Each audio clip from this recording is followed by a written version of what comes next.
वेद चालीसा होए सिद्ध साखी गौरीसा तुलसीदास सदा हरि चिराए जय नाथ दे मडेरा तुलसीदास सदा हरि चिराए जय नाथ दे मडेरा पवन तनय संकट हरन मंगल मूर्ति रूप राम लखन सीता सहित हृदय बसो सुर भूप सियापति राम जय जय राम मेरे प्रभु राम जय जय राम अवधपति राम जय जय राम मेरा प्रणाम जय जय राम करो कल्याण जय जय राम बोलिए पवन सुत हनुमान की जय।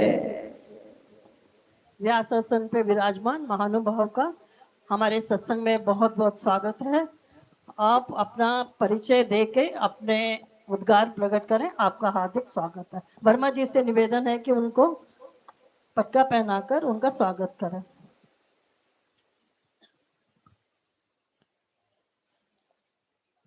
हेलो हेलो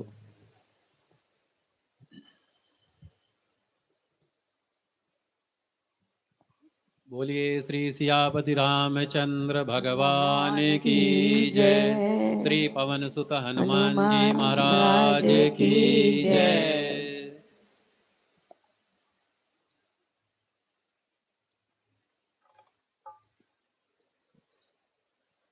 ओम गजाननं भूतगणादिसेवितं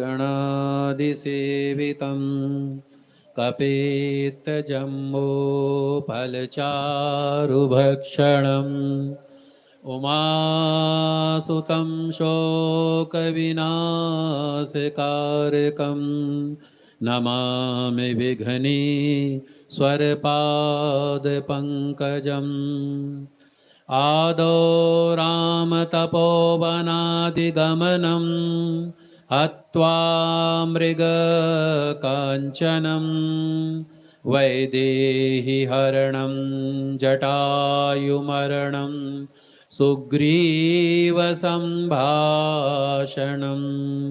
बालीनिग्रणं समुद्रतरणं लङ्कापुरी दाहिनं पश्चाद् रावण कुम्भकर्ण हनन एतादि रामायणम्।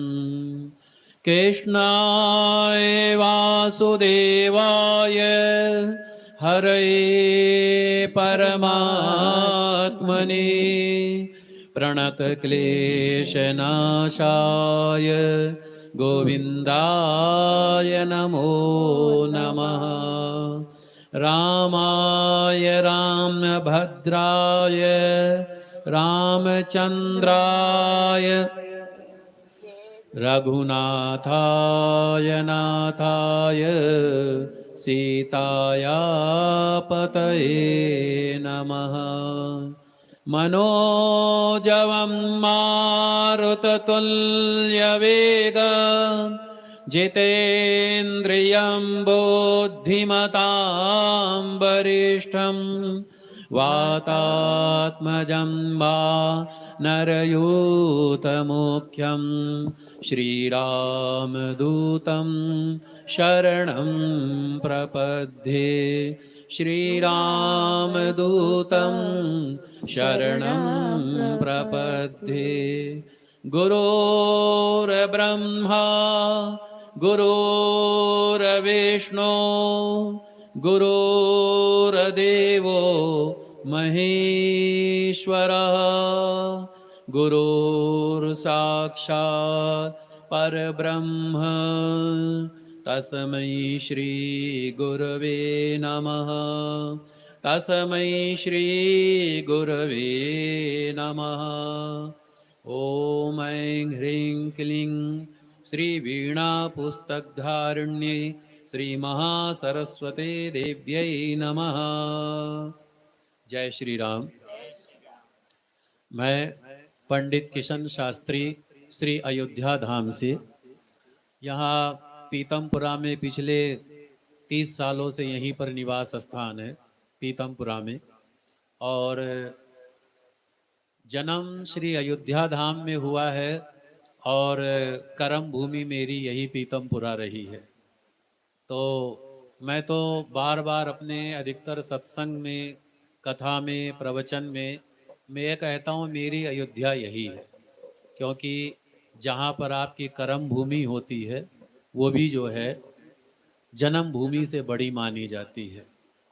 तो लेकिन प्रभु श्री राम जी का जहाँ पर जन्म हुआ वहाँ पर प्रभु ने मुझे अपना भी जन्म प्रदान कराया, और वृंदावन यहाँ से कुछ ही दूरी पर है, तो कृष्ण नाम है, तो शायद इसलिए यहाँ पर जो है भगवान ने कर्म भूमि बनाई है।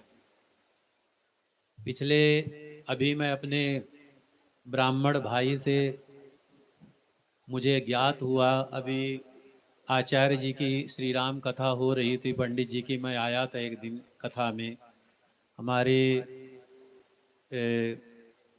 तनेजा साहब के द्वारा, तो उन्होंने ही मुझे यहाँ पर निमंत्रित किया था और कहा था कि आप भी कथा में चलिए, आप कथा सत्संग अवश्य श्रवण कीजिए। तो जब मैं आया था तो प्रभु श्री राम की कथा चल रही थी और मुझे इतना आनंद आया, इतना अच्छा लगा, मैंने कहा कि मैं जो है प्रतिदिन कथा सुनना चाहता हूँ, लेकिन कार्य की व्यस्तता होती है इसलिए समय नहीं दे सका। बाद में मैंने प्रभु से प्रार्थना किया कि हे प्रभु, मुझे भी एक बार जो है सत्संग कथा करने का अवसर प्राप्त हो जाए। पिछले अभी हमारे ब्राह्मण भाई के द्वारा ज्ञात हुआ, पिछले 35 सालों से आपके यहाँ पर सत्संग चल रहा है, श्रीमद् भागवत कथा, श्री राम कथा और अन्य कई प्रकार का सत्संग, बड़े बड़े सिद्ध संत गुरुजन का यहाँ पर पदार्पण हुआ। आप सभी भक्तों का जो है भगवान की कृपा से इतने सालों से आप लोग जो है सत्संग कथा श्रवण कर रहे हैं, भगवान की कथा श्रवण कर रहे हैं। ये बड़े सौभाग्य की बात है, बड़े ही किस्मत की बात है कि आप सब जो है इतने वर्षों से सत्संग कथा श्रवण कर रहे हैं, और शायद श्री हनुमान जी महाराज की मुझ पर विशेष कृपा हुई, प्रभु श्री राम जी का विशेष आशीर्वाद हुआ कि यहाँ पर मुझे भी आने का अवसर प्राप्त हुआ। और ऐसी जगह पर, इसी स्थान पर जहाँ पर बड़े बड़े सिद्ध संत गुरुजन, बड़े विद्वत ब्राह्मण जन, बड़े बड़े संतों का यहाँ पर पदार्पण हुआ, आज प्रभु श्री राम जी ने, श्री हनुमान जी महाराज ने मुझे भी ये अवसर प्रदान किया, और ये आप सबके द्वारा भी प्राप्त हुआ। और जब तक प्रभु श्री राम जी की कृपा नहीं होती है, जब तक श्री हनुमान जी महाराज की कृपा नहीं होती है, तब तक जो है सत्संग की प्राप्ति नहीं होती है। सत्संग का अर्थ तो मैं ये समझता हूं, जहां पर अच्छों का संग प्राप्त हो वहां सत्संग है। और आप सभी इतने वर्षों से बड़े बड़े विद्वत जनों, गुरुजनों की कथा को श्रवण करते आ रहे हैं, स्वयं आप लोग भी कथा भागवत में संलग्न रहते हैं, तो आप लोगों के सामने भगवान की कथा को कहना, भगवान के सत्संग को कहना, मुझे तो ऐसा ही लगता है जैसे सूर्य को दीपक दिखाया जाए। लेकिन फिर भी कहते हैं ना कि जा पर कृपा राम कै होई, ता पर कृपा करे सब कोई, बिनु सत्संग विवेक न होई, राम कृपा बिनु सुलभ न सोई, मंगल भवन अमंगल हारी, द्रवहु सुदशरथ अजिर बिहारी। श्री राम जय राम जय जय राम, श्री राम जय राम जय जय राम, श्री राम जय राम जय जय राम, श्री राम जय राम जय जय राम, श्री राम जय राम जय जय राम, श्री राम जय राम जय जय राम। जब तक भगवान प्रभु श्री अवधनाथ की कृपा नहीं होती है तब तक जो है भक्तों का सत्संग का अवसर प्राप्त नहीं होता है, तब तक जो है भगवान की कथा की प्राप्ति नहीं होती है।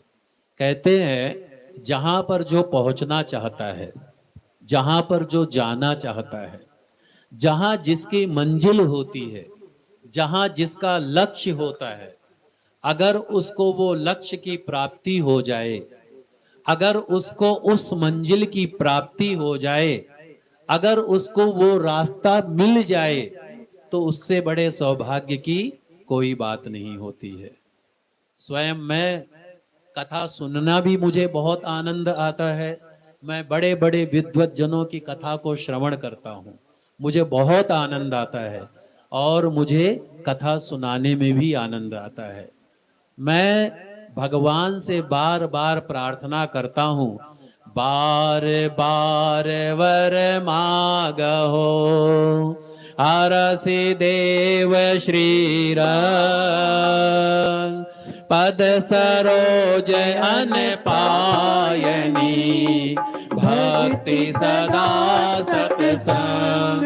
हे प्रभु, बार बार आपसे मैं यही प्रार्थना करता हूँ, मुझे भक्तों का सत्संग प्राप्त हो, मुझे भक्तों का संग प्राप्त हो, आपका सत्संग प्राप्त हो। और मेरे लिए ये विषय इतना ही आनंदमयी विषय है, जैसे किसी को मनचाही वस्तु की प्राप्ति हो जाए। तो वैसा ही पिछले 30 वर्षों से पीतमपुरा में निवास कर रहा हूँ। पर कहते हैं ना, जब जिसके भाग्य का उदय होता है तभी वो उस रास्ते पर पहुंच पाता है। कई जगह सत्संग कथा भागवत करने का अवसर प्राप्त हुआ, पर मैं इस स्थान को वर्षों से मैं खोज रहा था। अपने अंतर मन में, अपने मन में अपने इस स्थान को मैं खोज रहा था। मैं चाहता था क्या कोई ऐसा भी स्थान है, क्या कोई ऐसी भी जगह है जहां पर प्रतिदिन सत्संग ही हो और कुछ ना हो, भगवान का भजन ही हो और कुछ ना हो, भगवान की कथा ही हो और कुछ ना हो। ऐसा ही स्थान मुझे प्राप्त हुआ और ये मुझे पहले भी प्राप्त हो सकता था, 15-20 साल पहले भी प्राप्त हो सकता था, लेकिन उस समय क्यों नहीं हुआ? अब क्यों हुआ? कारण क्योंकि अब भगवान ने यहां पर बुलाना मेरा तय किया था। कहते हैं ना, हिल्ले रोजी बहाने मौत, यानी कि जहां पर व्यक्ति को पहुंचना होता है, जहां पर व्यक्ति को जाना होता है, जहां पर व्यक्ति को आना होता है, जन्म मृत्यु ये सब कुछ पहले से निर्धारित किया हुआ होता है। कहते हैं ना, पहले प्रारब्ध रचा पीछे रचा शरीर। शरीर की रचना बाद में होती है, पहले भाग्य की रचना हो जाती है। तो ये भाग्य आज प्रभु ने मुझे क्यों दिखलाया, इसका भी विशेष कारण है। तो मैं भगवान को, प्रभु श्री राम जी की कृपा को धन्यवाद देते हुए, श्री हनुमान जी महाराज को चरणों में वंदन करते हुए, आप सबको सत्संग कहने का आज मुझे जो अवसर प्राप्त हुआ है, ये श्री हनुमान जी महाराज की कृपा है और बहुत कम समय है। जैसे किसी को सोना मिल जाए, हीरा मिल जाए, तो कहते कितना मिल जाए, कम है। तो मैं तो चाहता हूँ मेरे को इतना कम समय मिला है, जैसा कि मुझे हमारे बड़े भैया श्री विशाल जी के द्वारा ज्ञात हुआ कि सिर्फ 1 घंटे का समय है। 7:30 बजे तक श्री सुंदरकांड का पाठ है, 8:30 बजे तक सत्संग। तो मेरे लिए तो ये थोड़ा सा कष्टकारी है, क्योंकि मैं इतने कम समय में, मैं चाहता हूं कभी मुझे ऐसा समय मिले कि मुझे सत्संग करने का भरपूर अवसर प्राप्त हो सके, सत्संग करने का पूरा अवसर प्राप्त हो सके। क्यों? क्योंकि सत्संग के अलावा, भगवान की कथा के अलावा, भगवान के भजन के अलावा, भगवान श्री हरि के भजन के अलावा मुझे कुछ भी नहीं सुहाता है, मुझे कुछ भी अच्छा नहीं लगता है। कहते हैं ना, आनंद की प्राप्ति के लिए जीव भटकता रहता है। वो कहता है मुझे आनंद की प्राप्ति चाहिए। किसमें आनंद की प्राप्ति चाहिए? हमें धन की प्राप्ति हो जाए, हमें आनंद प्राप्त हो जाएगा। हमारे मन की इच्छा पूरी हो जाए, हमें आनंद प्राप्त हो जाएगा। हमारी इच्छा है मकान की, दुकान की, व्यापार की, परिवार की, सम्मान की, हमारी इच्छा पूरी हो जाए तो हमें संतोष की प्राप्ति हो जाएगी। पर वस्तुतः ऐसा नहीं है। क्यों? क्योंकि व्यक्ति के अंदर जितनी भी इच्छाएं होती हैं, उन इच्छाओं की पूर्ति होते होते उसकी इच्छाएं कभी खत्म नहीं होती हैं। एक कामना पूरी हुई, दूसरी कामना तैयार, दूसरी कामना पूरी हुई, तीसरी कामना तैयार। कभी भी उन इच्छाओं से पार नहीं पा सकता है जीव। और पार कब पाया जा सकता है? जब जो है भगवान की कथा की प्राप्ति होती है, भगवान के सत्संग की प्राप्ति होती है। आप लोगों ने बड़े बड़े विद्वत जनों से श्रीमद् भागवत कथा का कई बार श्रवण किया है। श्री रामचरितमानस का कई बार आप सभी ने श्रवण किया है। स्वयं आप भी इसका अनुसरण करते हैं, पाठ करते हैं, मनन करते हैं, ध्यान करते हैं, अपने जीवन में पूरा का पूरा उतारते हैं। लेकिन इससे भी कहीं ज्यादा, जब तक भगवान की आपस में कृपा की प्राप्ति नहीं होती है, भगवान की कृपा की प्राप्ति नहीं होती है, तब तक ये सुलभता से प्राप्त नहीं की जा सकती है।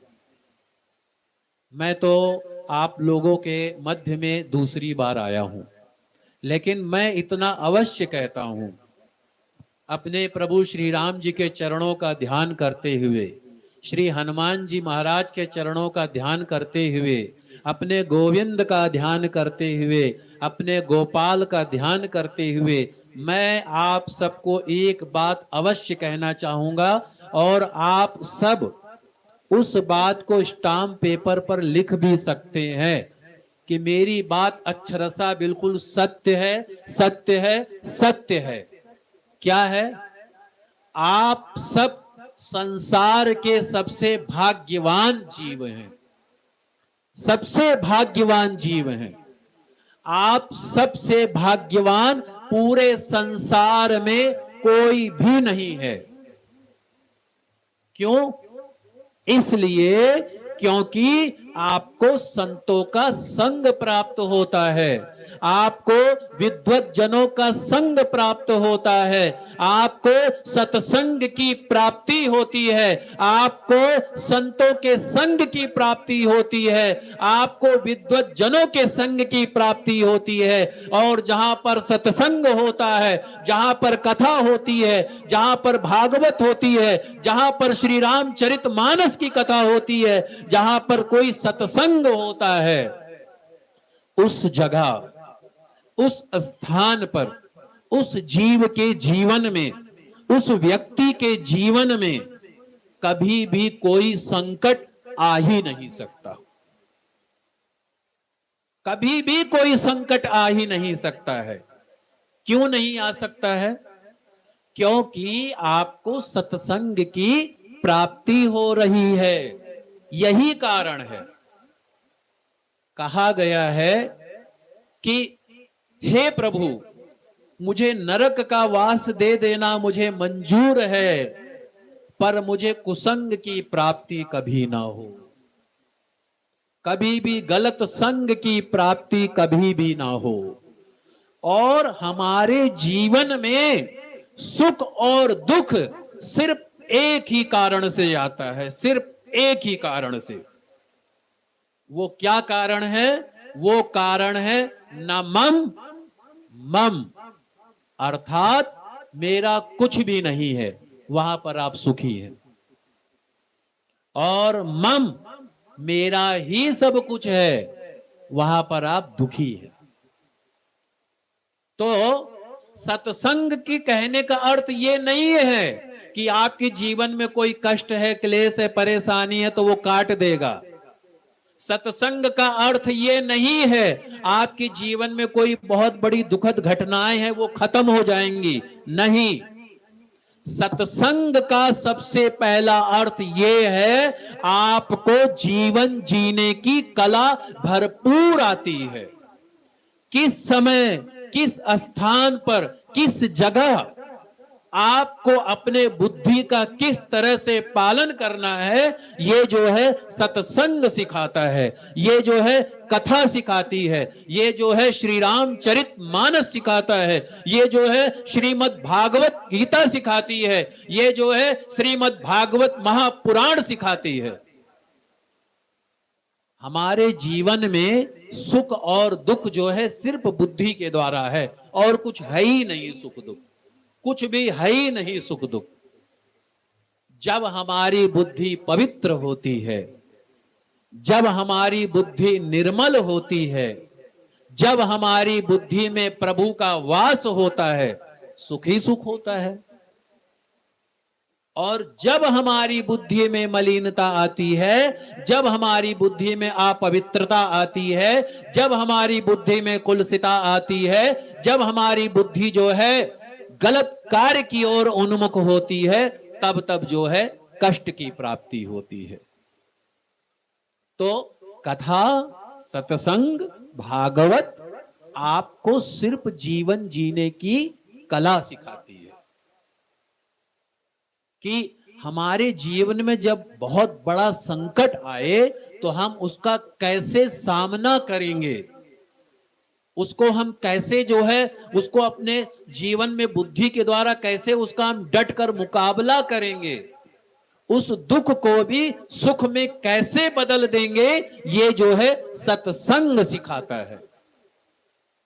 और मैं आपके शिव कृपा सत्संग मंडल के द्वारा पूरे देश को जहां तक मेरी बात पहुंचे, मैं उन सभी लोगों से कहना चाहता हूं, अपने उन छोटे भाई बहनों से, अपनी माताओं बहनों से, अपने भाइयों से, अपने बड़ों से, जिसके भी जीवन में संकट है, चाहे मकान का हो, दुकान का हो, व्यापार का हो, शरीर का हो, मन का हो, किसी प्रकार का भी कोई कष्ट हो, किसी प्रकार की भी कोई परेशानी हो, मेरे कहने से अगर आपको लगता है कि मेरी वाणी में कुछ प्रभाव प्रभु श्री राम जी का है, श्री हनुमान जी महाराज का है, आप उनसे बोलना, प्रतिदिन 1 घंटा सत्संग सुनो, किसी भी महात्मा का सत्संग सुनो, किसी भी ब्राह्मण का सत्संग सुनो, किसी भी विद्वत जनों का सत्संग सुनो, मैं गारंटी से कह सकता हूं उसके जीवन में दुख नहीं रह जाएगा। क्योंकि जैसा कि मैंने कहा है, सुख और दुख की प्राप्ति सिर्फ जो है बुद्धि के द्वारा होती है और किसी कारण से नहीं होती है, सिर्फ बुद्धि के द्वारा होती है। और जब हमारी बुद्धि में निर्मलता आती है तो सुख ही सुख होता है, भगवान की भक्ति की प्राप्ति होती है। क्यों कहा गया है, प्रभु श्री राम जी कहते हैं, क्या कहते हैं, निर्मल मन जन सो मोहि पावा, मोहि कपट छल छिद्र न भावा। निर्मल मन जन सो मोहि पावा, मोहि कपट छल छिद्र न भावा। श्री राम जय राम जय जय राम, श्री राम जय राम जय जय राम, श्री राम जय राम जय जय राम, श्री राम जय राम जय जय राम। तो जब तक जो है हमारी बुद्धि में निर्मलता नहीं आती तब तक सुख नहीं होता है। और भक्ति की यही तो पराकाष्ठा है, यही एक आनंद है। और मुझे इतना कम समय मिला है, मुझे कथा में इतने आनंद की प्राप्ति होती है, ना मुझे भूख लगती है, ना प्यास लगती है, ना संसार का कोई कष्ट रहता है। लेकिन जैसे ही कथा से अगला पल होता है, तैसे ही कष्ट की अनुभूति होने लगती है। जब तक गद्दी पर बैठे हैं, भगवान के चरणों में बैठे हैं, तब तक कोई कष्ट की प्राप्ति नहीं होती है। तो कथा, जैसे कि मैंने कहा कि आनंद की प्राप्ति हमें कहां आती है? अगर हमारी कामनाएं पूरी हो गई, हमें आनंद हो गया। हमारे को जो है हमारा संकल्प पूरा हो गया, हमें आनंद हो गया। लेकिन आनंद की प्राप्ति वस्तुतः सत्संग में ही है। जैसा कि मैंने आप सबको कहा, आप सब संसार के बड़े भाग्यवान जीव हैं, क्योंकि आपको अच्छे क्षेत्र में, अच्छे स्थान पर अच्छों का संग प्राप्त हुआ है। बड़े बड़े भाग्यवान लोगों को भी, बड़े बड़े धनवान लोगों को भी ऐसा अवसर प्राप्त नहीं होता है कि यहां पर सत्संग की चर्चा हो, कथा की चर्चा हो, भगवान की भक्ति की चर्चा हो, भगवान के कीर्तन की चर्चा हो। एक ऐसा दिव्य मंदिर जहां प्रभु श्री राम जी का दरबार है, श्री राधा कृष्ण जी का दरबार है, और व्यास गद्दी इतनी सुंदर, और बैठने की इतनी अच्छी व्यवस्था, और इतना अच्छी श्रद्धा, इतनी अच्छी भावना, वाकई में ये तो भगवान की ही कृपा है। भगवान की कृपा के बिना कुछ भी संभव नहीं है। और ये क्षेत्र भी बहुत ही भाग्यशाली है। शालीमार बाग भी बहुत ही भाग्यशाली है कि इस क्षेत्र में ये स्थान बना हुआ है। इस स्थान पर सत्संग की चर्चा हो रही है। इस जमीन पर आज से हजारों वर्ष पहले कोई न कोई सिद्ध संत का वास अवश्य रहा होगा, और हजारों लाखों वर्षों के बाद भी इस स्थान पर देव का ही स्थान रहेगा। ये मेरी अंतरात्मा कहती है, ये गारंटी है। तो इस स्थान का बड़ा महत्व है। अच्छा, अब जैसे मैं एक बात कहता हूं पदवी की, सम्मान की। जब हमें सम्मान की प्राप्ति होती है, तब हमें बहुत ही आनंद आता है, पर जब हमारा अपमान होता है, तब हम बहुत ही दुखित होते हैं। लेकिन वस्तुतः ऐसा नहीं है। मैं सम्मान की बात कहना चाहता हूं। जैसे कि मैं ब्राह्मण हूं, पिछले जन्म में मैंने कोई ऐसा कर्म किया होगा, भगवान ने मुझे ब्राह्मण की योनि में जन्म दिया। किसी और भी योनि में जन्म दे सकते थे, कहीं भी भेज सकते थे। उससे ज्यादा क्या कृपा किया, अवध धाम में जन्म दिया, जहां स्वयं श्री राम लला जी प्रकट हुए, प्रभु श्री राम जी हुए। आज अयोध्या वासियों के बारे में काफी बातें होती हैं, लेकिन वस्तुतः अयोध्या वासी उसके दोषी नहीं है। मैंने जो रिजल्ट देखा, जो चर्चा सुनी, उन्होंने भरपूर सहयोग किया, लेकिन कुछ बाहरी विधर्मियों के द्वारा इस चीज को जो है खड़ा करके अयोध्या वासियों को जो है ऐसा बोला गया, पर वस्तुतः ऐसा नहीं है। लोग कहते हैं अयोध्या वासियों पर मां सीता जी का श्राप है, ऐसा भी नहीं है। मां सीता जी ने तो आशीर्वाद दिया है। और अगर भगवान श्री राम जी अयोध्या वासियों से अगर उनको प्यार नहीं होता, तो जब वो अवध धाम पधार रहे थे, तो उन्होंने पूरे अयोध्या वासियों ने ये कहा था कि हे प्रभु, आप परम धाम जा रहे हैं, आपके साथ हम भी चलेंगे। और प्रभु श्री राम जी ने सभी को अपने साथ वो परम धाम लेकर के गए थे। और उससे पहले की भी कथा सुनाता हूं। जब प्रभु श्री राम जी को वनवास हुआ, तो अयोध्या वासियों का क्या मतलब था प्रभु श्री राम जी के पीछे पीछे चलना। लेकिन अयोध्या वासी पूरे अपने घर बार को छोड़ करके, अपना सब कुछ छोड़ छाड़ करके प्रभु श्री राम जी के साथ वनवास की यात्रा पर गए। तो अयोध्या वासियों से भगवान को प्रेम है, लेकिन ये प्रभु श्री राम जी की माया है। इसमें मैं कुछ नहीं कह सकता हूं, क्योंकि मेरा तो कर्म ये है, तो मैं तो यहां के बारे में है। लेकिन फिर भी मैं यही कहूंगा कि सभी जो है वंदनीय है, सभी जो है वंदनीय है। ऐसे में पदवी की बात करता हूं। भगवान ने कृपा किया, अवध धाम में जन्म दिया, और उससे भी बड़ी कृपा किया, पीतमपुरा में स्थान दिया। पीतमपुरा में ही क्यों दिया? क्यों? पीतमपुरा क्षेत्र अति पावन, टीवी टावर मध्य सुहावन। पीतमपुरा का अर्थ क्या है? पीतमपुरा का अर्थ ये है जहां पर हर कोई एक दूसरे से स्नेह करे, एक दूसरे के लिए निर्मलता की भावना हो, एक दूसरे के लिए सम्मान की भावना हो, एक दूसरे के लिए जो है सम्मान को देने की भावना हो, एक दूसरे के लिए कुछ करने की भावना हो, एक दूसरे से आत्मीय जन का लगाव हो, उसको जो है पीतमपुरा कहा जाता है। और उससे भी बड़ी बात क्या है? उसके बाद में मुझे भगवान ने इस कर्म में लगाया। वो चाहते मुझे किसी नौकरी में भी लगा सकते थे, किसी बिजनेस में भी लगा सकते थे, पर इसमें ही क्यों लगाया? क्योंकि उनकी भरपूर कृपा थी, तब उन्होंने मुझे इस पर लगाया। अब इस स्थान को प्राप्त करके, भगवान की कथा को प्राप्त करके, भगवान की कथा को कह के, भगवान की कथा को सुन करके अगर मैं भगवान का ना हो जाऊं तो मेरे जैसा अभागा कोई नहीं होगा। भगवान ने बहुत बड़ी कृपा की है, जो मुझे जो है मनुष्य का जन्म दिया। हम सबको बड़े भाग मानुष तन पावा, सुर दुर्लभ मुनि ग्रंथ ही गावा। बड़े भाग्य से, उसमें भी ब्राह्मण की योनि, भगवान की कथा। तो हमें कर्म कैसा करना है?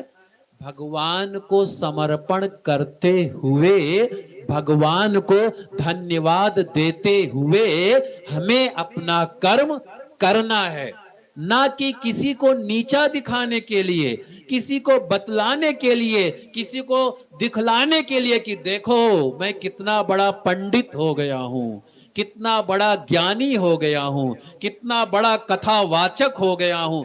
बड़े बड़े लोग मेरे चरणों का वंदन करते हैं, बड़े बड़े लोग मुझे प्रणाम करते हैं। ये अहंकार है, ये अहंकार है। और जहां पर ये भावना आ गई, हे प्रभु आपके आशीर्वाद से ये कार्य करने का मुझे अवसर प्राप्त हुआ है, आपका बहुत बहुत बहुत धन्यवाद। और आपके इस सेवा के द्वारा मैं समाज की सेवा करूं, संसार की सेवा करूं। भगवान ने मुझे धन नहीं दिया, मेरी जेब में सिर्फ 150 रुपए होंगे, ज्यादा नहीं होते, क्योंकि क्या करें भाई, इतनी व्यवस्था नहीं होती है। किराए पे रह रहा हूं काफी सालों से, इतनी व्यवस्था नहीं कि अपना भी मकान। लेकिन ये जो वाणी दी है, ये जो जुबान दी है, क्या ये कम है? अपने वाणी के द्वारा किसी का अगर कल्याण हो जाए, किसी का जीवन सार्थक हो जाए, किसी के जीवन में आनंद आ जाए, तो इससे बड़ी क्या सौभाग्य की बात होगी। वाणी का ही तो सबसे जीवन में प्रभाव होता है। कहा गया है ना, ऐसी वाणी बोलिए मन का आपा खोए, औरों को शीतल करे आप शीतल हो। ऐसी वाणी बोलिए कि आप भी प्रसन्न रहे, सामने वाला भी प्रसन्न रहे। तो भगवान ने मुझे जो दिया वो मैं भगवान सभी को, जनमानस को दे रहा हूं। हाँ, अगर धन दिया होता तो मैं धन भी देता, लेकिन जो दिया वो दे रहा हूं। इसी तरीके से आप में से कोई डॉक्टर है, कोई वकील है, कोई इंस्पेक्टर है, कोई जज है, कोई किसी भी कर्म में है, कोई भी नौकरी कर रहे हैं, व्यापार कर रहे हैं, अपने पद का अहंकार भूल करके भगवान की सेवा को समझते हुए आपको जनमानस की सेवा करनी चाहिए। यही सच्ची भक्ति है, यही सच्ची सेवा है, यही सच्ची श्रद्धा है। जो भी ईश्वर ने आपको दिया है, आप सब बड़े विद्वत जन हैं, बहुत ही भगवान की कृपा है। तो जो भी ईश्वर ने दिया, अगर धन दिया है तो ऐसी जगह दे जहां वाकई में आवश्यकता हो, वाकई में। क्योंकि जिसका पेट भरा होगा उसको क्या फायदा भोजन करने का, जिसके पास कई सारे मकान होंगे उसको क्या मकान का सुख होगा, जिसके पास 15-20 गाड़ियां होंगी उसको क्या गाड़ी का सुख होगा, जिसके पास सोना चांदी हीरे जवाहरात भरे उसको क्या सुख होगा। ये आपको समझना है। ऐसे ही अगर आप डॉक्टर हैं, आप अपने जीवन में थोड़ा सा ये प्रयास अवश्य कीजिएगा कि भगवान ने मुझे डॉक्टर बनाया है, मैं स्वयं डॉक्टर नहीं बना हूं, तो मुझे अपने उन मरीजों की सेवा ईश्वर का भाव देखते हुए करना चाहिए। आप टीचर हैं, बच्चों को पढ़ाते हैं, कभी ये अहंकार मत रखिए मैं प्रिंसिपल हूं, मैं टीचर हूं, मैं इस स्कूल का प्रधानाध्यापक हूं। नहीं, मुझे भगवान ने ये अवसर दिया है किसी को शिक्षित करने का। आपको अपना कर्म समझते हुए बच्चों को शिक्षित करना है। ऐसे ही उन तमाम भगवान ने जिस जिसको जो जो रोजगार दिया है, जो जो कर्म दिया है, उन उन कर्मों को भगवान की सेवा समझते हुए, भगवान की कृपा को मानते हुए आप अगर अपना कर्म करेंगे आपका कल्याण हो जाएगा। आपके जीवन में कभी कोई बड़ा संकट नहीं आएगा। क्यों? क्योंकि जो आप समाज को दोगे वही समाज आपको वापस देगा। जो भी आप समाज को दोगे, अगर आप किसी का अपमान करोगे, कहीं ना कहीं कोई ना कोई आपका भी अपमान करने के लिए बैठा है। अगर आप समाज का सम्मान करोगे, कहीं ना कहीं आपका सम्मान भी होना निश्चित है। जो भी आप वस्तु दोगे वो चीज रिटर्न मिलेगी, मिलेगी, आपको वापस मिलेगी, मिलेगी, ये गारंटी है।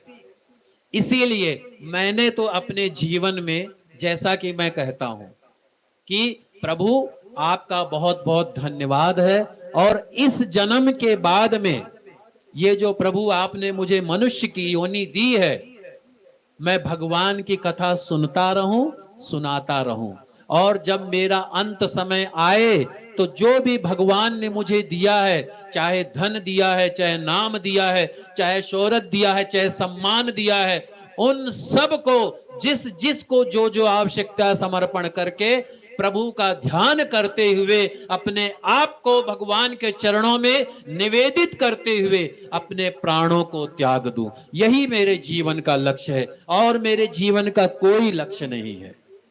यही मेरा जीवन का एक ही लक्ष्य है, और मैं ये कहता हूं कि हम सबको भी ये कार्य जो है अवश्य करना चाहिए। और जैसा आप सोचोगे वैसा ही आपके जीवन में होगा, जैसा आपका विचार होगा वैसे ही आपकी धारणा होगी, और जैसी आपकी धारणा होगी वैसा ही आपका जीवन होगा। तो हमें जो है उन धारणाओं को पूर्ति करते हुए, उन कामनाओं का सम्मान करते हुए भगवान के चरणों में अपने आप को निवेदित करना चाहिए। कई बार ऐसा होता है जब हमारे घर में मृत्यु हो जाती है हमारे आत्मीय जन की, और मृत्यु तो निश्चित है, ये तो कोई भी नहीं टाल सकता है। जिसका जन्म हुआ है उसको एक ना एक दिन अवश्य जाना है। तो कहते हैं ना कि स्वर्ग की प्राप्ति हो जाए, मोक्ष की प्राप्ति हो जाए। वस्तुतः ना स्वर्ग की प्राप्ति होती है, ना ही मोक्ष की प्राप्ति होती है, वरन जीव का जहां पर मन होता है फिर वहीं लौट करके आता है, फिर वहीं लौट करके आता है। और इसीलिए कहा गया है, जन्म जन्म मुनि जतन कराही, अंतराम प्रभु आवत नाही। जन्म जन्म मुनि यतन कराई, अंतराम प्रभु आवत नाही। जब जब कितने जन्म बीत जाते हैं तब जो है भगवान का ध्यान स्मरण होता है। ये आवश्यक नहीं है कि मैं यहाँ पर गद्दी पर बैठा हूं, अगर मेरा प्राण अभी निकल जाए तो मुझे मुक्ति मिल जाएगी, ऐसा आवश्यक नहीं है। ये आवश्यक है आप भगवान से चाहे कितने लाखों कोस दूर हो, पर आपने अपना मन जहां पर रखा हुआ है उसी तरीके से आपको गति होगी। जैसे कि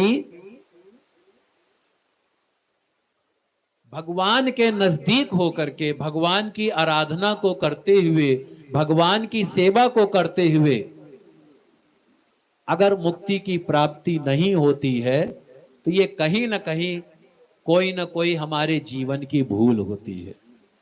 तो मैं ये कहता हूं, अपने मन को वहां पर लगाओ। कहना चाहिए कि भगवान में अपना मन लगाना चाहिए। हम लोग कष्ट इसीलिए पाते हैं, हम लोग इसीलिए परेशान होते हैं, हम अपना मन संसार में लगाते हैं और अपना दिमाग भगवान में लगाते हैं। लेकिन वस्तुतः अगर आप अपना मन भगवान में लगाएंगे और दिमाग संसार में लगाएंगे तो सुखी रहेंगे, तो जो है भगवान की कृपा की प्राप्ति होगी। तो जहां पर मन होगा वहीं पर जो है कल्याण की प्राप्ति होगी। और सत्संग करते हुए, भगवान की कथा को करते हुए, मैं एक बात अपने आप से मैं देखता हूं, ये मैंने कहीं ना पढ़ा है ना कहीं सुना है, ये मेरे अंतर मन की इच्छा शक्ति है। मैं अपने आप को भी देखता हूं, दूसरों को देखता हूं। आप निजी जीवन में कैसे हैं?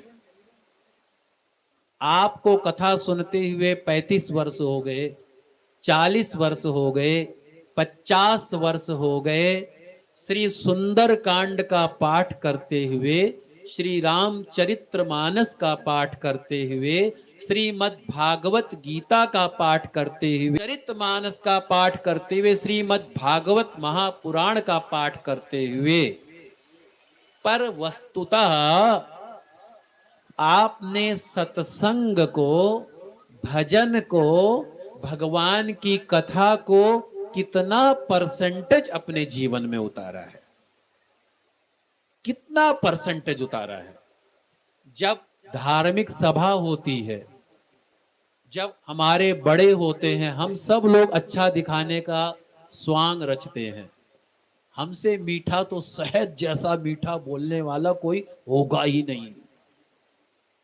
इतना मीठा बोलते हैं, इतना मधुर बोलते हैं, बिल्कुल ऐसे लगता है कि शहद भी फेल है।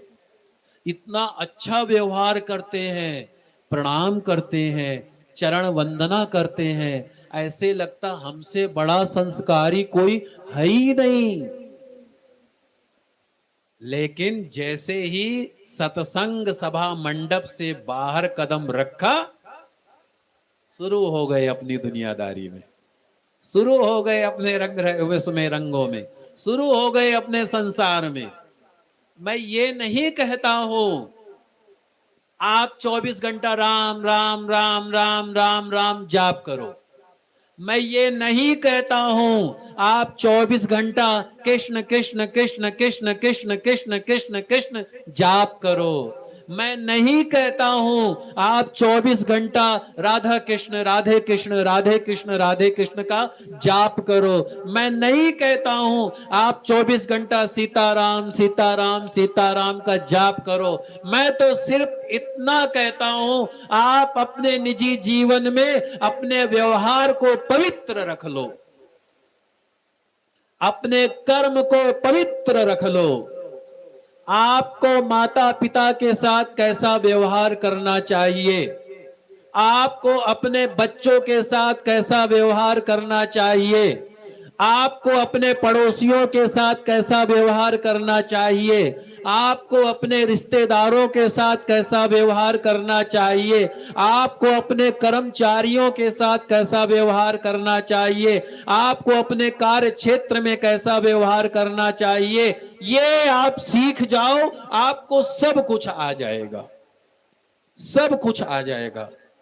भगवान कहते हैं तू मुझे धारण कर, ना कि स्वांग कर कि तू मुझे धारण कर रहा है।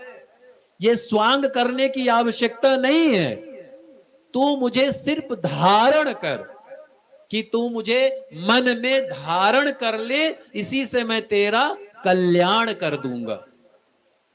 तो मैं तो बस इतना कहता हूं, मैं अपने आप को विद्वान बिल्कुल नहीं मानता हूं, मैं अपने आप को बिल्कुल भी नहीं मानता हूं कि मतलब मैं बहुत बड़ा विद्वान हूं ये वो। मैं तो सिर्फ अपने आप को भगवान की कृपा पात्र का शिष्य मानता हूं, अपने आप को भगवान के चरणों की कृपा भक्ति का शिष्य मानता हूं, और इसी वजह से शायद भगवान कहीं ना कहीं हमारी रक्षा करते हैं। तो हम सब का भी यही कर्तव्य है, हम सबका यही कर्तव्य है, आप अपने निजी जीवन में वैसे ही रहो जैसे यहां पर हो, आप अपने कार्य क्षेत्र में वैसे ही रहो जैसे यहां पर हो आप। और अगर हम लोग ऐसे हो जाएंगे ना, तो दुनिया में कहीं कोई भ्रष्टाचार नहीं रहेगा, कहीं कोई बेईमानी नहीं रहेगी, कहीं कोई करप्शन नहीं रहेगा, कहीं कोई जो है ऐसी बात नहीं रहेगी। हर जगह जो है भगवान की कृपा की प्राप्ति होगी। तो हमें सबसे पहले ये धारण करना चाहिए, हम अपने निजी जीवन में, मैं ये नहीं कहता बहुत अच्छे बनो, नहीं, इतने अच्छे बन जाओ कि जैसे यहां पर आप एक दूसरे को प्रणाम करते हो, नमस्कार करते हो, आप यहां पर बहुत ही आप भक्ति को हृदय में धारण करके अपने घर में ऐसे रहो, अपने घर में ऐसे रहो, अपने समाज में ऐसे रहो, अपने जो है कार्य क्षेत्र में ऐसे रहो।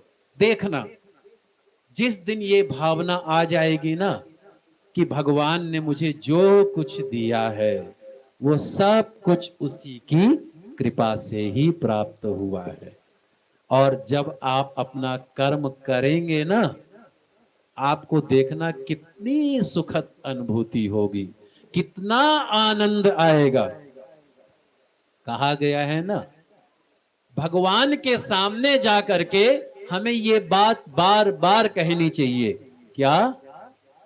मुझे तुमने दाता बहुत कुछ दिया है, मुझे तुमने दाता बहुत कुछ दिया है, तेरा शुक्रिया है, तेरा शुक्रिया है, तेरा शुक्रिया है, तेरा शुक्रिया है। मुझे तुमने दाता बहुत कुछ दिया है, तेरा शुक्रिया है, तेरा शुक्रिया।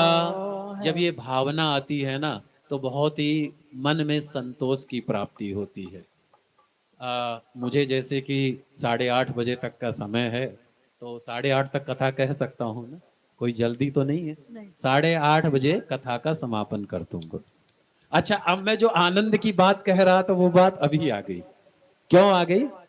जब हम अपनी घड़ी देखने लग गए, कितना टाइम हो गया, सामने भी घड़ी लगी हुई है, हाँ, और लोगों के चेहरे भी देख रहा हूँ, लोग मुझे देख रहे हैं। पंडित जी को तो बस अपनी कथा में तो भूल जाएंगे कि हमें भी संसार का कोई काम है, खाना बनाना या भोजन करना है, या मतलब कि भोजन कराना है। इनको क्या है, इनको तो कथा भागवत कहना है, लेकिन हमारे को तो अपना कर्म करना है ना। लेकिन मैं फिर इसी बात को कहता हूं, आपने अपने मन को कहां पे रखा है? अगर वस्तुतः आपने अपने मन को यहां पर रखा होता ना, तो आप घड़ी नहीं देखते, ना मैं घड़ी देखता। आपके चेहरे पर जरा सी भी शिकन नहीं होती, आपके चेहरे पर जरा सा भी चिंता नहीं होती, जाना है वहां पे, ये काम करना है, वो करना है, ये करना है, वहां जाना है, ये करना है। ये करना कराना, ये होना ना होना, ये तो जिंदगी भर चलता रहेगा, ये कभी खत्म हो ही नहीं सकता है। और अगर आप ना भी चाहो तब भी ये होगा, और चाहो तब भी होगा। क्यों? जिंदगी जब तक रहेगी फुर्सत न होगी काम से, कुछ समय ऐसा निकालो प्रेम कर लो श्री राम से, है तो कुछ समय ऐसा निकालो। 24 घंटे में से आप जितनी देर कथा भागवत सुनते हैं, जितनी देर भजन सुनते हैं, जितनी देर आप अपने इष्ट का पूजन करते हैं, उतनी देर मैं इतना ही कहना चाहूंगा, अपने आप को भगवान को समर्पित करते हुए वो कार्य करें। मैं ये नहीं कहता हूं आप 24 घंटा करो, एक घड़ी आधी घड़ी, आधी से पुनि आध, तुलसी संगत साध की, हरे कोटि अपराध। तो भगवान की पूजा चाहे 5 मिनट के लिए करो, पर 5 मिनट ऐसा होना चाहिए सब कुछ भूल करके, सब कुछ भगवान के चरणों में अर्पित करते हुए हमें भगवान के ध्यान में मगन हो जाना चाहिए। तब हमारा कल्याण हो जाता है, तब हमें जो है भगवान की कृपा की प्राप्ति होती है। और आप 24 घंटा माला जपते रहो, लेकिन आपका मन भगवान के चरणों में है ही नहीं, क्या करोगे? मैं ये नहीं कहता हूं पूजा पाठ कर्म कांड सब कुछ जो है ये भगवान से मिलाने का साधन है, लेकिन पूजा पाठ करते हुए, कर्म कांड करते हुए, पूजन पाठ को धारण करते हुए हमें जो है अपने जीवन में उसको उतारना चाहिए, हमें जो है अपने जीवन में उसको धारण करना चाहिए, तभी हमारा कल्याण हो सकता है। नहीं तो 50 साल क्या 100 साल भी आपको कम पड़ जाएगा। सत्संग सुनते सुनते, भजन करते करते, भगवान का पाठ करते करते, मैं सुनाते सुनाते, अगर मैंने अपने मन को भगवान के चरणों में अर्पित नहीं किया, अगर आपने अपने मन को भगवान के चरणों में अर्पित नहीं किया, तो आपका ज्ञान, मेरा ज्ञान कौवा के कांव कांव करने के जैसा है। जैसे कौवा कांव कांव करता है, कोई फायदा नहीं होता है। ऐसे ही जब तक आप अपने मन में धारण नहीं करोगे, जब तक अपने मन में नहीं उतारोगे, आपका कल्याण हो ही नहीं सकता है, हो ही नहीं सकता है। और जब तक आप भगवान के चरणों में रहो, अपने मन को भगवान को समर्पित कर दो। अब 5 मिनट की कथा में मैं आपको बतलाना चाहूंगा। हम लोग कहते हैं भगवान भगवान भगवान भगवान भगवान भगवान भगवान, लेकिन वस्तुतः भगवान है कहां पर? ईश्वर का वास है कहां पर? परम पिता परमेश्वर है कहां पर? क्या इस व्यास गद्दी पर, जो मेरे मन के अंदर बैठ करके अपनी कथा का उच्चारण करवा रहा है, या यहां पर इस दरबार में भगवान जी प्रत्यक्ष विराजमान है, या फिर राधा कृष्ण जी प्रत्यक्ष विराजमान है? यहां पर तो है ही है, लेकिन मेरा मानना कुछ अलग है। मेरा मानना क्या है? मैंने भगवान को आप में देखा है, मैंने भगवान को आप में देखा है, मैंने भगवान को आप में देखा है, मैंने भगवान को इस झोले में देखा है, मैंने भगवान को इस माइक में देखा है, मैंने भगवान को इस चद्दर में देखा है, मैंने भगवान को इस पंखे में देखा है, मैंने भगवान को इस जमीन पर देखा है, मैंने भगवान को उस आसमान पर देखा है, मैंने भगवान को आप सबके दिलों में देखा है। आप सबके दिलों में परम पिता परमेश्वर का वास है। तो मेरा कहने का अर्थ यह है, जो दूसरों का सम्मान नहीं करते, जो दूसरों की सेवा नहीं करते, जो दूसरों के लिए परोपकार नहीं करते हैं, जिनके मन में समाज के प्रति, देश के प्रति, भारतवर्ष के प्रति सेवा की भावना नहीं होती है, परोपकार की भावना नहीं होती है, वो एक जो है पशु के समान है। जैसे पशु जो है अपना भरण पोषण करना जानता है, अपने परिवार का भरण पोषण करना जानता है, उसी तरीके से हम हैं। लेकिन वस्तुतः ऐसा नहीं है। हम मानव हैं, हम विद्वान हैं, हमारा अच्छे कुल में जन्म हुआ है, हमें अच्छे स्थान की प्राप्ति हुई है, हमें सत्संग की प्राप्ति हुई है, हमें धर्म की प्राप्ति हुई है, हमें कर्म की प्राप्ति हुई है, और हमारा कर्म है, हमारा धर्म है, हमारा लक्ष्य है समाज की सेवा करना, देश की सेवा करना, भारतवर्ष की सेवा करना। क्योंकि भारतवर्ष में, पूरे विश्व में भगवान का वास है। क्यों? कृष्णम वंदे जगत गुरुम। सारा संसार ही भगवान का है। हर जीव में, हर पशु में, हर पक्षी में, हर व्यक्ति में, हर ईश्वर, हर जीव में, औरत में, पुरुष में, बच्चों में, बुजुर्ग में, हर जगह परम पिता परमात्मा विराजमान हो रहा है। आपके कर्म के द्वारा, आपके वाणी के द्वारा, आपके व्यवहार के द्वारा अगर किसी को कोई कष्ट पहुंचता है, किसी को कोई परेशानी होती है, आप भगवान का अपमान कर रहे हैं, आप भगवान की सेवा नहीं कर रहे हैं। तो मैं सिर्फ इतना कहना चाहूंगा, जो भी ईश्वर ने मुझे दिया है वो समाज की सेवा के लिए निशुल्क रूप से आपके मन में ये धारणा होनी चाहिए। जैसे हम अपने परिवार की सेवा करते हैं, उसी तरीके से हमें समाज की सेवा करनी चाहिए, हमें देश की सेवा करनी चाहिए, हमें भारतवर्ष की सेवा करनी चाहिए। सेवा करने का अर्थ यही है। आप वाणी के द्वारा किसी को संतुष्ट कर सकते हो, करो। कभी किसी के साथ गलत मत बोलो, किसी की बेइज्जती मत करो, अपमान मत करो।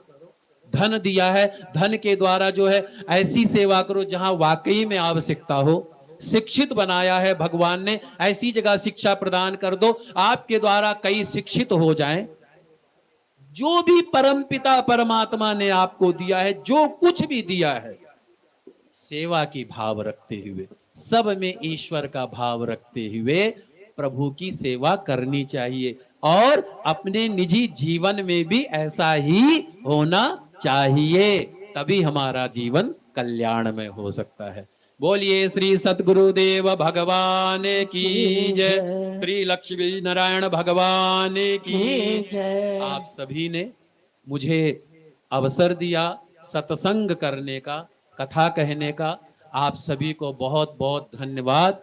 और मैं ब्राह्मण हूं, मैं आशीर्वाद दे सकता हूं, तो मैं यही कहूंगा, आयुष कामा यशस कामा पुत्र कामस्तथैव च आरोग्यम धन कामस्य सर्वे कामा भवन्तु ते। भगवान आप सबकी मनोकामना पूरी करें, आप सबके जीवन में सत्संग जो है खूब मिले, संतों का संग खूब मिले, और आपका जीवन कल्याण में हो। महाराज जी का बहुत बहुत धन्यवाद। अगर मैं एक शब्द में ये कहना चाहूँ कि आपने हमें जीवन की कला सिखा दी है, तो ये काफ़ी है। हर एक कण कण में आपने ये बताया है कि जीवन जीने की कला सीखो, जीवन जीने की कला सीखो। जितना भी आपका प्रवचन हुआ है, मैं यही समझ सका हूँ कि हमें अपने जीवन को शुद्ध बनाना है, अपने जीवन को ठीक बनाना है। इसके लिए आपका बहुत बहुत धन्यवाद, बहुत बहुत धन्यवाद। जय जय श्री राम। बहुत बहुत धन्यवाद आप सभी का। जय श्री राम। सबका बहुत बहुत धन्यवाद। आज के सत्संग में श्री स्वतंत्र कुमार अग्रवाल जो BC 45 में रहते, उन्होंने 1100 रुपए की धनराशि सप्रेम भेंट किया परम पिता परमात्मा सब पर शुभ आशीषों की वर्षा करे, सबकी नेक कमाई में वृद्धि करे। इसी प्रार्थना के साथ आइए प्रभु की आरती करते हैं।